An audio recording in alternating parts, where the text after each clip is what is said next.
Hey everybody, here we go. It's another episode of Novice to Expert. Of course, Amanda Weldon joining us. Amanda's the one behind the camera all the time. She's the novice. I'm somewhat the expert. You always learn in the world of gardening. And Definitely. June's a big month. We have some questions. People from last month asked us questions. There's always an ability for you to ask questions just in the comment section. Oh, this is a good one. Annuals that do not attract aphids, because as soon as we head into these growing seasons, there's always those pesky little bugs that come out. Yeah, so aphids, here's a little tip for you. If you ever see ants on your plants, if you look above the ant, like right in front of the ant, you usually see either a little green or brown or black insect, and it's an aphid. So if you wonder why are the ants there when the aphids are there, aphids, as they suck your plants, they actually secrete a substance that's really sweet that ants eat. So if you have ants on your plants, you have aphids. The question being is what plants out there will distract aphids? Anything from the onion family, so chives, of course. That's a perennial though. Alliums, which is a spring flowering bulb. But one of the plants that will really distract them as an annual, geraniums and marigolds. Those are two ones that aphids will not get attracted to. If you have aphids on your plants, first thing that you do, if you see that, just take a hose, wash them off. Oh, that's super easy. Yeah. And that's nice because those are flowering ones, so we'll keep your garden looking really great. One thing, in the winter, you're always looking for that fresh produce.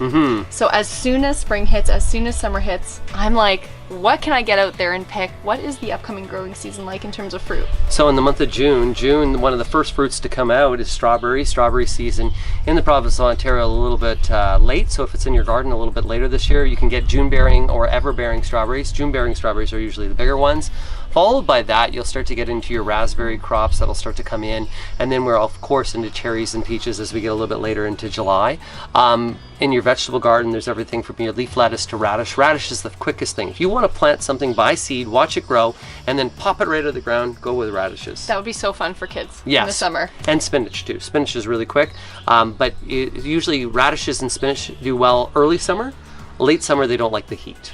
This is one thing that I highly suggest is getting your kids involved in gardening, because as soon as they do that, that's a great way to get them to eat healthy too, because they're gonna be excited. They're gonna be like, I put this on the plate because I grew it. My boys love to eat vegetables because they garden. That's awesome. Yeah. This question is really great because we've had such a wet spring. I have mold on the stem of my basil. Is there anything I can do? So basil, it doesn't matter how you say it, by the way. Jamie Oliver. We always get into this problem. I always love Jamie Oliver. Jamie Oliver always goes, Basil. basilico. No, You're like, what? Man, you're an English guy. You can't try to talk like an Italian.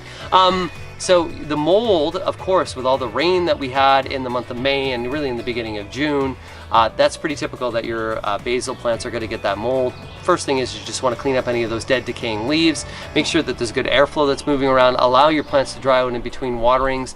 You will maybe lose some basil plants you may have to replant. If you're looking for the toughest variety of basil, it's the Greek or upright variety of basil. It's a smaller leaf, but it's usually more tolerant to any of those molds. Okay, cool. So in terms of growing, that sounds really great. We don't have too many other questions that don't fall in line with those ones. Right. But the last one that you have probably noticed going outside, bugs. There have been bugs everywhere. What is your number one bug stay away hack? If I'm sitting on the patio with friends, what is the number one thing we should do? Okay, so let's say first off, you're sitting on the patio with friends and all of a sudden yellow jackets. You literally have a bee around. Thank you for joining us. Look at that, right? So first thing is with these guys, just keep calm. Keep calm. That guy there he is actually a honeybee. But you can look, you can just totally keep calm. That's the key. Do you get really nervous by these guys? No, I don't, but he's just really saying hello, by the way. So first off, let's say you have yellow jackets or wasps or anything like that. If you get like orange pop or anything that's sweet, and you just put it in a container or jar away from the patio, that usually attracts them and keeps them away for you. If you see ants, like let's say that's your patio and all of a sudden you're starting to see ants that pop up, boiling water, you just kind of put that right on them. There's Ant Max and Ant Begone and all these different things that you can use that are ant baits that'll help control. But a lot of the times with things like wasps or a bee, that was so convenient. No, but just what you did there. Just be relaxed, be calm. They're gonna come check you out. They're checking you out to say, hey man, can I pollinate here? And they're like, well, you're not my type, and then they fly away.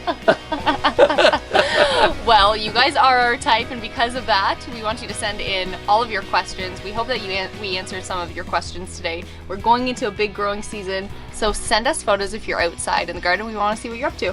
Yeah, and as well, if you have questions, throw them in the comments. We're always here. It's always a blooming good time when you're outside. The novice, the expert, and you, we're going to make you blooming great.